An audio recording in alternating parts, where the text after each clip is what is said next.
So now I'm very honored to invite up and introduce our next speaker, Josh Crocker from the Native Wellness Institute. I'm going to let you do a much better introduction than I could ever do. Thank you so much for being here and joining us, and I'm going to hand it over to you at this time.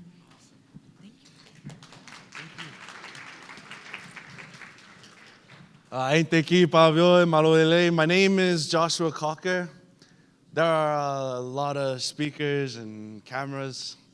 I'm a bit nervous, man. I thought I was going to be in a smaller room with a breakout session or something. But I'm glad you guys are here, and I'm glad to be here with you all as well. Just really quickly, someone had asked a question about the education system in New Zealand from up here in the front. That was you, eh?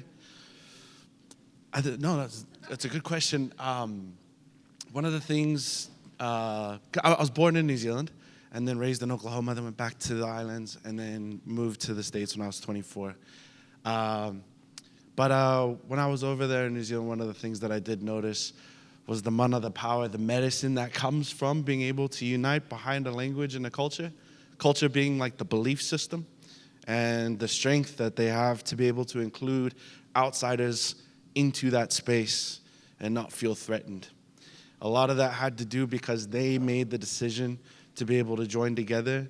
And so the Maori people put away their dialects. The Maori people, in forward facing towards the crown, put away a lot of their individual identity.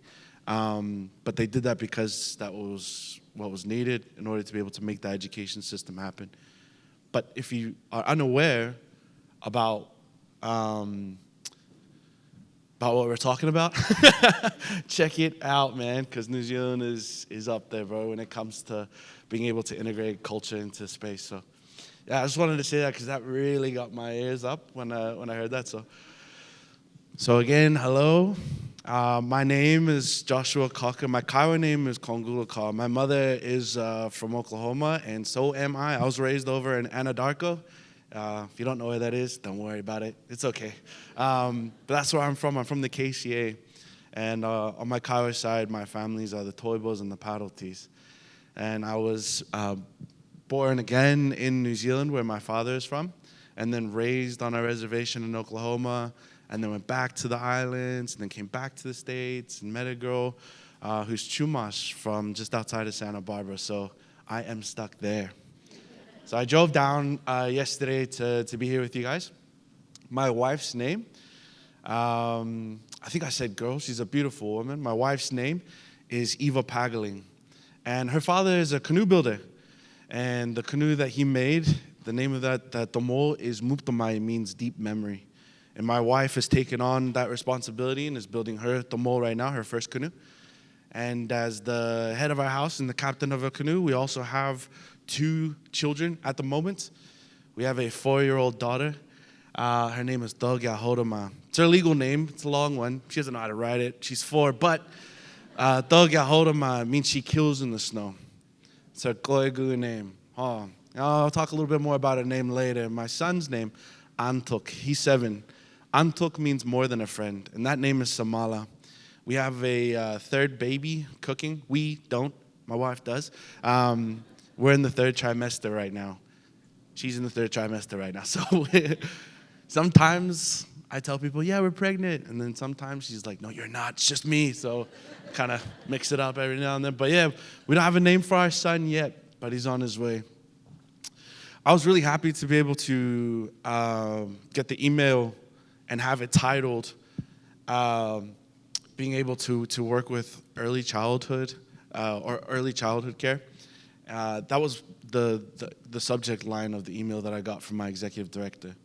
And so I started diving into it and Googling, who am I going to be with, trying to guess who's going to be there, what are we going to be doing, and then I got the agenda. And I was really happy to see things like wellness in the workplace. I was really happy to see things like allyship in Indian country.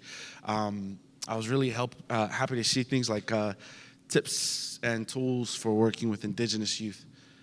So I work with the Native Wellness Institute. That's who's brought me here. And as a facilitator for the Native Wellness Institute, we travel all over the lower 48, up into Alaska. We go to Hawaii.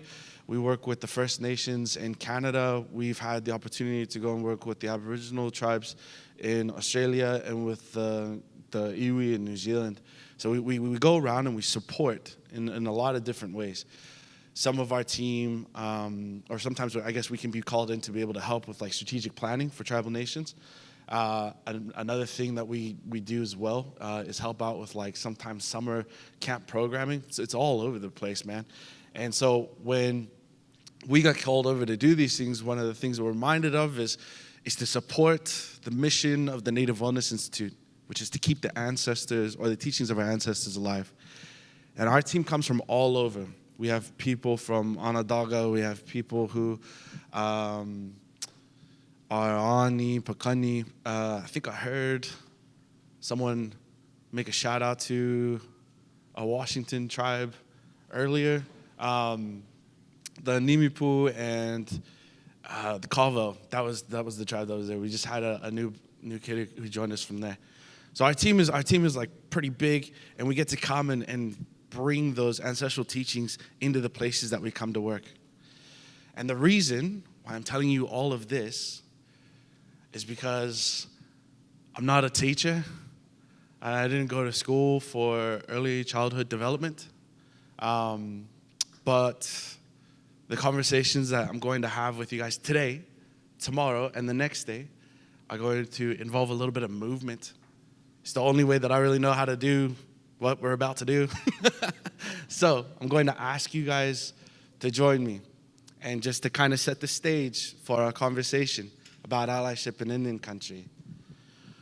Allyship in Indian country to any indigenous community, it doesn't really matter where they are around the world. When we've worked with the indigenous people from Singapore and Japan, Papua New Guinea, and again, all of the places that I had mentioned before, it's the same thing. Just as long as you're a good person, it should be good to go. But all of us were educated prior to Western contact. And the way that we did it with through stories, through games, and through chores. And so I'm going to follow that same pattern today. And I'm going to ask you to play. Just real quick, I want to give you a little bit of a hint, an indicator that I use. If people cannot laugh and if people cannot play, then they don't feel safe.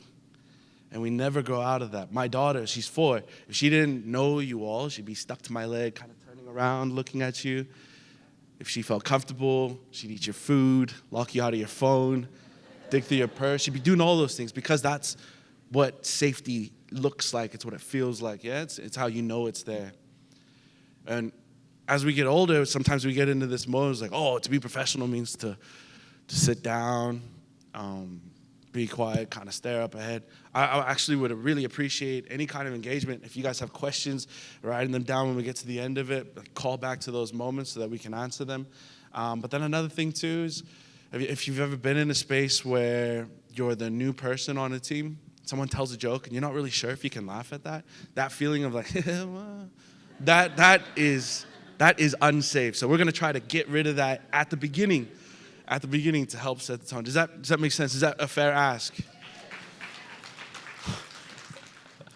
That's awesome. Okay, cool. What I'm going to ask you to do is I'm going to ask you to stand up and find a partner. It doesn't really matter if you know your first partner, but go ahead and find a partner.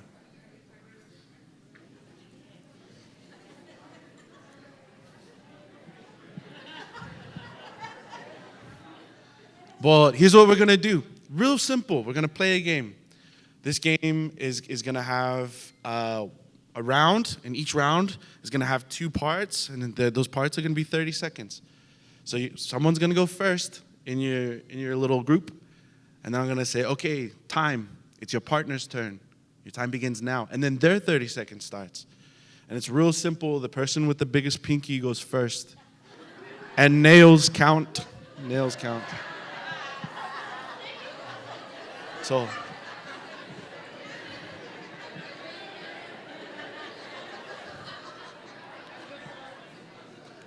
but, all right, now, this is a bit of a broad stroke here, but everyone looks to be of the age with a fully developed brain, so we'll just jump straight into it. I'm going to say we're going to have 30 seconds to be able to tell your friend, to tell your partner This is what I look for in a friend, or this is what a friend is to me. And remember, you only have 30 seconds. Are you ready? Your time begins now.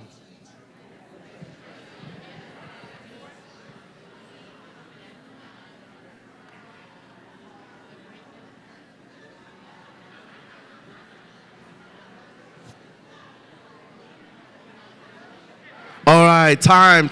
That's it. That's all you get for that. Okay, so that was the long pinky. The not long pinky. Your turn is now. Your time begins now.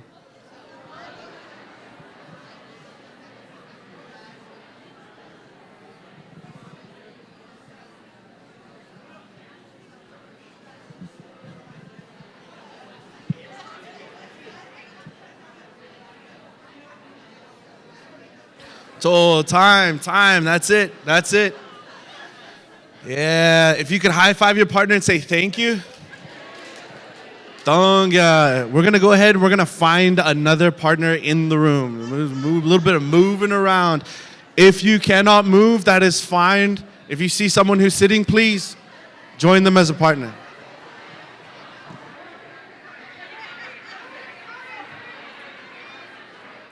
Okay, so for this one, it's not going to be the pinky. It's whoever has the longest hair. The longest hair is going to go first.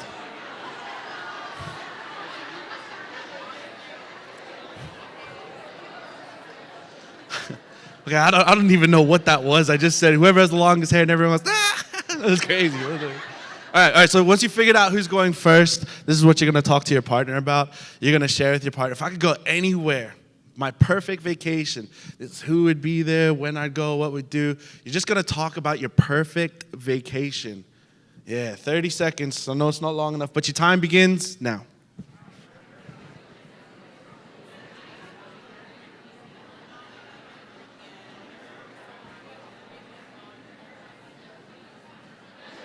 Okay, that's time. It's your 30 seconds, and now it's your partner's turn with the shorter hair, and their time starts now.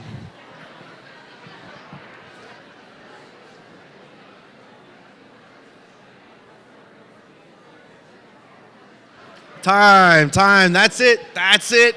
If you could high five your partner and say thank you.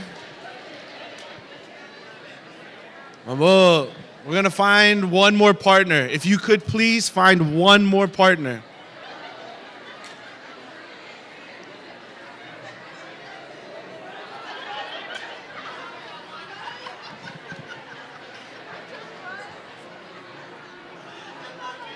All right. So for this one,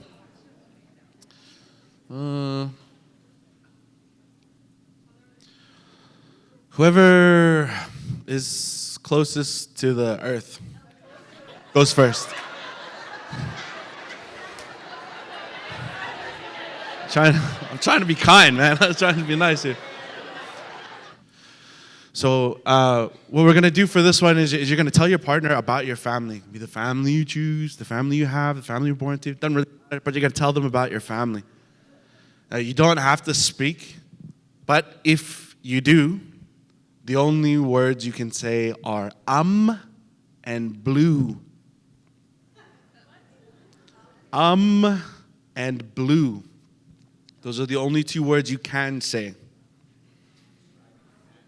Describing your family. Yeah. It's okay. Hold on. Wait. Relax. 1 second. Yeah, I could tell. The whole room was like, someone said, I don't get it. Yeah, no, I'll help you. Okay, so, blue. Blue.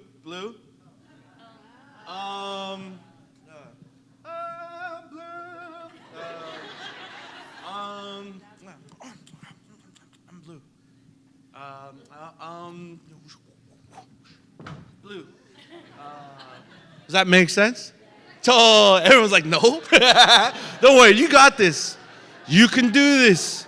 And don't forget, I want to call this back. This is not just to make you look silly. I understand why we've met here. We've all left our family, I promise. This has a purpose. It will be funny, but there is a reason. So, the not taller people, your 30 seconds starts now.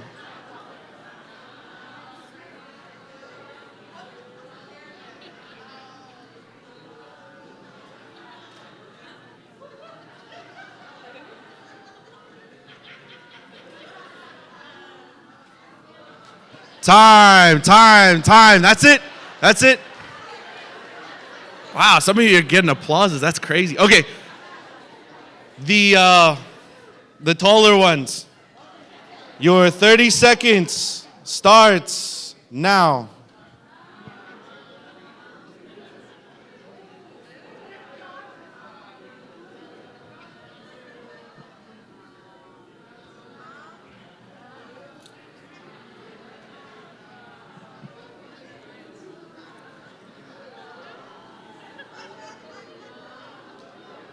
Okay, time. That's it.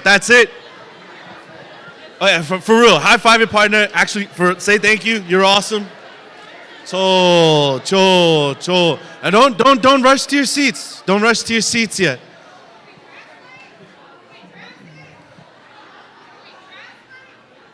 Do we what?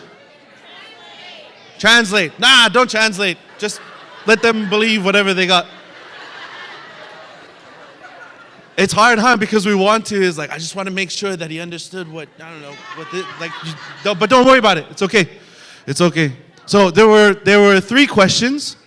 And my ask of you is to share with all of us. What did you see? What did you think? What did you feel? Was there anything that was hard? Something that was easy? Things you liked? Things you didn't like? Laughter. Saw laughter. Did you like that? Didn't like it? Yeah, I like it. Some of you guys are loud laughers, man. Connection. What do you mean by connection? Do you mind? Being able to learn things about people that you know and don't know. That's awesome. Opening up. What do you mean by opening up? Yeah.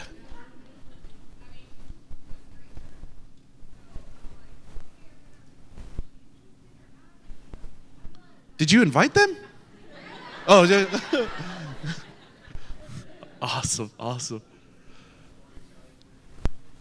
Storytelling through interpretation. Yeah, like charades. You got 2 kids, 2 dogs, what's going on? Yeah, for sure. Non-verbal communication. Absolutely. Do you know that's the only voice you can't turn off? And it's the one that most people haven't trained, so they usually just tell you what they mean with the face and the way they stand. And yeah, that's awesome. Thank you. Non-political? Okay, non-political. Yeah, none of those questions had anything to do with politics. So I hope that you felt the break. Yeah, 100%. But hey, really quickly, I just wanted to share what I've been asked to talk about is allyship in Indian country. And you can go from community to community. I'm Kiowa, my wife is Chumash. I got here, I was like, these Indians are as different as you can be from where I came from, because what are they saying?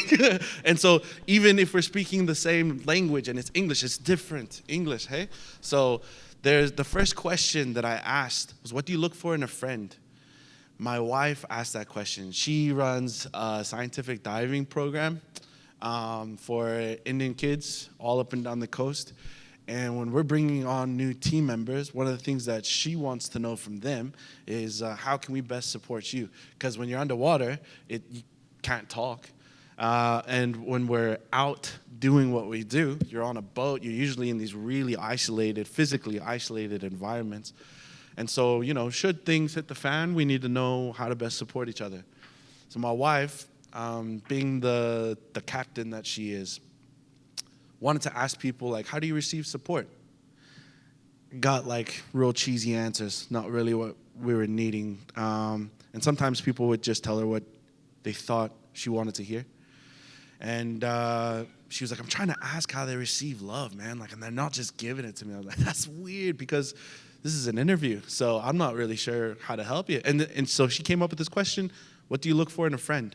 And the people just blurted out, these are the things that I would like to be given from other people, which I loved. I loved that idea. I went to school for outdoor adventure and facilitation back home in New Zealand. And while I was at school, your senior year, you have to be attached to a search and rescue unit. And our team leader for CSAR, Sea Search and Rescue, when I was at school, he would ask us the perfect vacation question. That's where I got that. And that perfect vacation question is to ask how you task load. What kind of person are you? How do you fit into this team? My answer to that question is, I don't care. I just want to go anywhere my brothers are. I love my brothers, and I want to be with them. Now, I don't care. I just want to go wherever my wife wants to go, my kids. As long as we're all together, done really well. I mean, maybe not a few places, but everywhere else should be good. And so, you know, when I asked him later, when he came to our graduation, like, what'd you get from that question when you asked me? He goes, oh, you're a relationship person. So, I don't know, man, like you're with the plan and you're aware of the plan and you're pretty good with it, but actually the people are more important to you. So I really appreciated that. And then the last question was given to me by a Childcare elder from Huna, and he was telling me that people need to learn how to use their voice because it's the only one you can't turn off. And when we're careless with the way that we speak to each other, we can cause a lot of hurt. And so he said, you should do that. You should get people to be aware of that. And I was like, oh, cool. So I like it. And I appreciate you guys doing that. My invitation from that game, my invitation is, let's be mindful of our time together. It's so short, but when so many people get together for a good purpose, there's only great things that can happen, right? And we're going to listen to what's being said, but also please, I'm going to try, and I invite everyone here to listen to what people mean so that we can come away with the things that you stand in need of as well. But before you sit down, does everyone know what smudging is? So you say, whoa, yeah, love it. What I'm going to ask you to do is I'm going to ask you to take another healthy risk, and to set the stage for this conversation, I'm going to ask you to walk around with your hands up and open.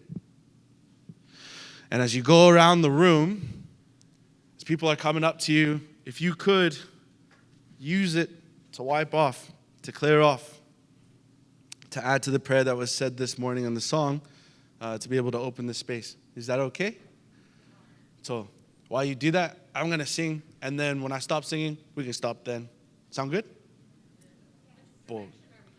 Any direction, just mix it up. Backwards, forwards, spin around on your right, doesn't matter. You ready? Boom. Yoe hamna Yohane, Yoe hamna Yohane, Yoe hamna Yohane, Yoe hamna Yohane,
That was good. You don't need a super fast rush back to your seat or anything.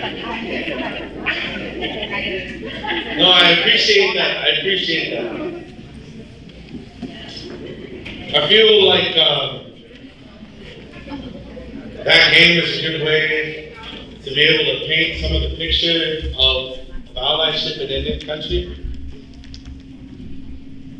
I would like to share, now that we've officially begun my hour, we're starting into the conversation. I'd like to share more about my kids' names. So Antok, more than a friend. It's a beautiful name. I love it. It comes from my wife's uncle, Choi Slow. And when he gave him that name, one of the things that he spoke to us about was, this is a hope that we are putting on this boy.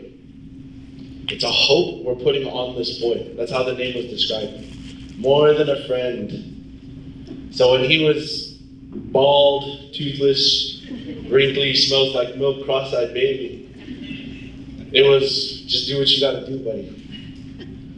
But as he gets older, it's speak nicely to mom, wear clothes at the table, listen to your teachers, go to sleep on time, drink some water, go to the toilet before you have to go. That's more than a friend right now. But it's going to grow up with him. And one day I hope that it means be a good father. One day I hope it means show up to work before it starts. Do things before you're asked. I hope that that's what that name means for him. But he's growing up with it. He'll learn. My daughter, she was born in 2020. And we haven't named any of our kids. We only have 2 at the moment. We haven't named either of them. We're not going to name our 3rd one either, personally as parents. We're using this as an opportunity to be able to bring in our family and ask them to help us build up our home. So we asked my grandmother to name our cunning baby girl. And when we were nearing the end of the 3rd trimester, there was a name. But that's not the name we call her. So I'm not going to say it in case that's the one that sticks in your head. So there was a name. And things were kind of pushing up against the wall in terms of babies coming soon. The end of hunting season's coming. We got to fill our fridge in. There's just stuff going on. So I wasn't really sure what was going to happen, but we ended up going to go hunting. We go up and we're hanging out, and there's 3 of us. There's an elder, his name is Will Penn, a younger man named Shadron Joseph, and then myself, and that's our little hunting party. So we're getting ready to go, and I'm like, man, I gotta clean the house, get things ready. Gotta go pick up a few things, stroller, car seat, blah, blah, blah.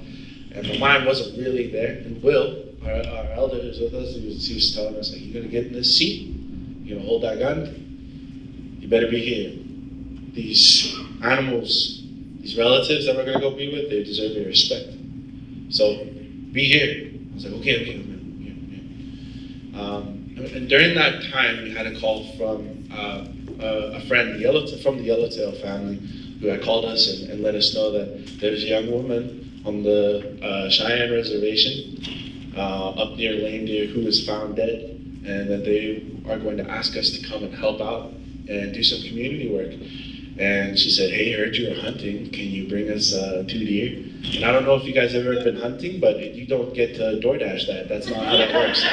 So we're like, yeah, we'll give it a go, man. The old college try. So we're out there, and we got an elk for the Joseph's home, and then an elk and 2 deer for my home, because I was lazy, put it off till last weekend. And then we got 2 deer for going up to Montana to go and help out with that community. So we cut up all those animals, which if you're doing the math, it's like, where would you put all those things? In the back. It looked bad. It looked really bad. I was nervous driving through town. I was like, we look like poachers. This is bad.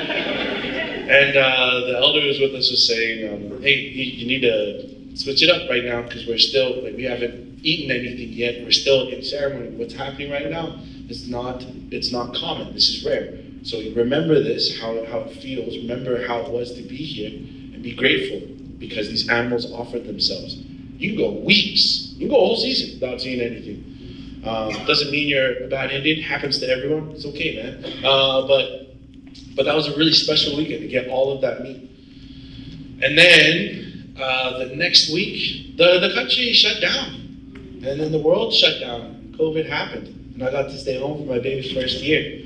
But we also didn't have to worry about food, and we had enough to be able to share with some people who didn't have the means to prep, because none of us got noticed. So being able to share that meal or that meat with the Crows and the Cheyenne, being able to all be taken care of as well, when I was telling my grandma about this story, and just feeling grateful, man, grateful that, I felt looked after at a tender moment when our family's growing. And then my grandmother took that information and came back with another name, Doga Horoma. She kills in the snow. That's how she got that name. So my son's name Antuk, more than a friend, a hope put on a baby to help raise a nation. Doga Horoma. A name, a promise to a child that's coming into this place, so that this baby will know you'll be taken care of no matter what happens. These are statements of affirmation. They're the kindest words that our people can speak. And this is how we call each other. If you have an Indian name, then you have your own understanding of what that is. I just want to kind of put this into context for English. If you were to call someone, hey, my beautiful lady, come here, but that was your for real name, that'd be different, right? Even if you were getting in trouble, my beautiful lady, roll the freaking window up when you get into the driveway, quit leaving it down all night. It changes the way that you speak to one another. It changes the way that you think about one another. Why do you think we would do that to each other? Why would we use those statements of affirmation? Any thoughts? Uplifts them. I'm not looking for an answer, by the way. If you ask a question that you already know the answer to, then that's not a question, it's just rude. But I agree, it uplifts them. Any other thoughts? Any other thoughts? Endearing.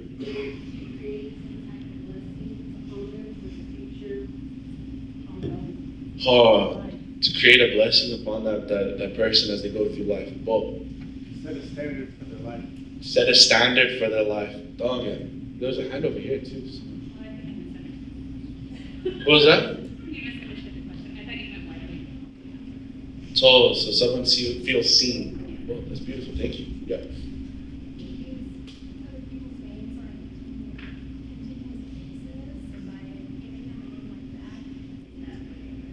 Yeah, there's a lot of pressure for sure. But it's good though. It is good. But yeah. 100%. Invitation. It's inviting. Yeah.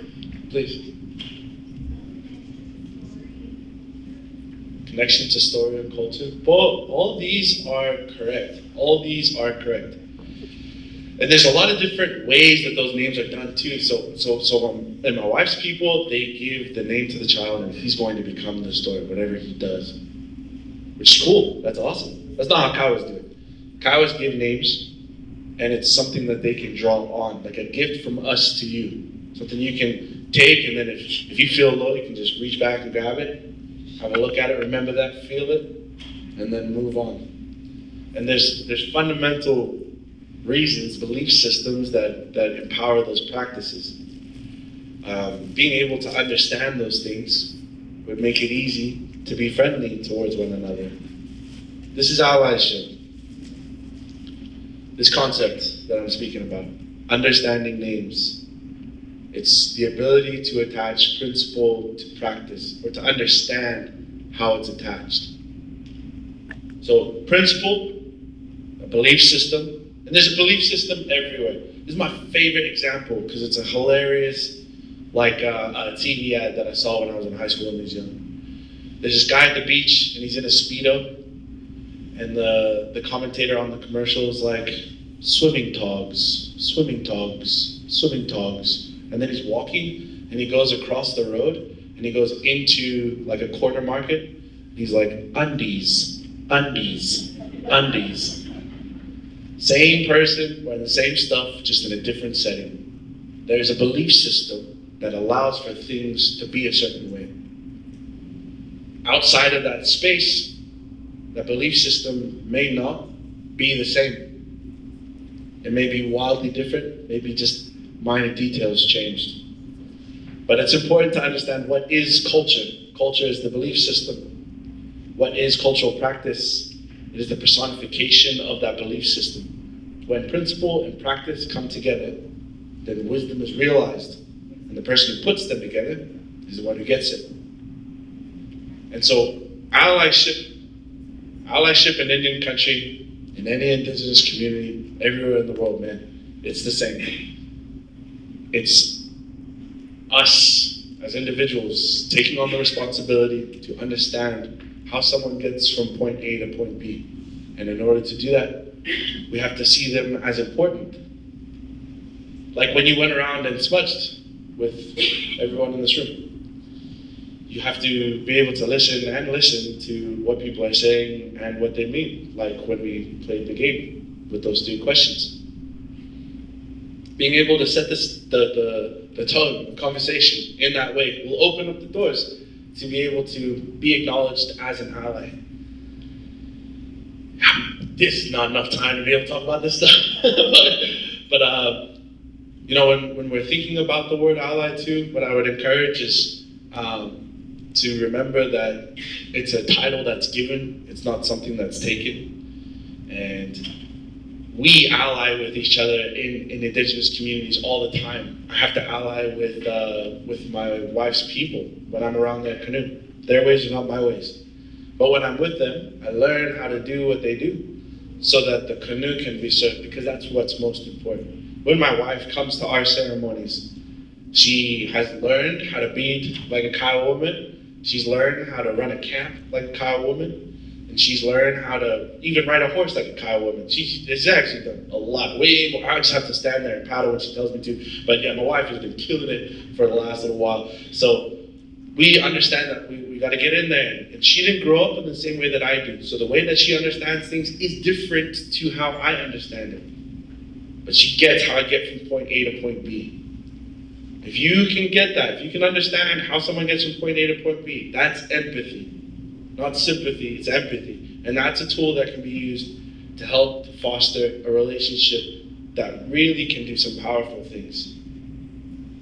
That'll be my invitation to everyone here. Please, let's practice listening to what's being said and to what's being meant. It's a skill that's sorely needed. And if we can do that, then we'll naturally invite that from people as well around us. The last thing that I want to be able to share with you all here is that you're dealing with the most precious commodity that we have as nations. And just to put this into perspective, we don't really have a timeline for how long Kiowas have been around. No one's ever come over to my territory and been like, "You've been here for 15,000 years." We don't have any kind of way to put on that except for our stories and except for our songs and our ways. My wife's people, because she works in the sciences, she has the opportunity to be able to meet up with a whole bunch of other scientists, and my wife's people invited a few people to come and dive with us. We thought it'd be good to be able to build a relationship with some other organizations around in California or in the country. And so we invited people to come and dive with us, and one of them said, "Man, that's crazy." So I was researching your people before I came, and I found out that you guys have been here for 14,500 years. And one of the divers, who is a young, super fiery little 20-year-old girl, she's like this big and like that skinny. She's all, "We've been here longer than that." And he laughed and he goes, "Well, that's all I was able to find out about it." And my wife said something that took me off guard because I hadn't really thought about it. She said, "Yep, we've outlasted every other major empire, every other major trade route that has ever existed in written history. And we're still here and we're still going." I was like, man, I should have had a camera out for that. But when we were sitting there talking about it, I was like, dang, that's a long freaking time. And to put it in perspective for why it's important to be aware of what culture is and how it's used and what it is to empower a cultural space. We're talking about integrating cultural practices into educational spaces. Our culture, our belief system, is to last. It's to thrive. It's not naked and afraid, man. We were making it happen. Your ancestors, my ancestors, we all look good. We all look good. We'll call it even there. But when we're talking about these things, how can we use our allyship to empower the people, help them thrive, help them thrive, and understand that we're coming in either as outsiders or born into a legacy that is long, and that it's a blessing, something we can lean into. If you don't know, ask questions. If you do know, make sure you share. One of the things that I would really like to encourage all of us to do as well is in terms of allyship, it's not about what to do, it's more about how to be. Because if you're going off of like a bullet point system, you'll run out of road. You'll get burnt out. Things will be too much.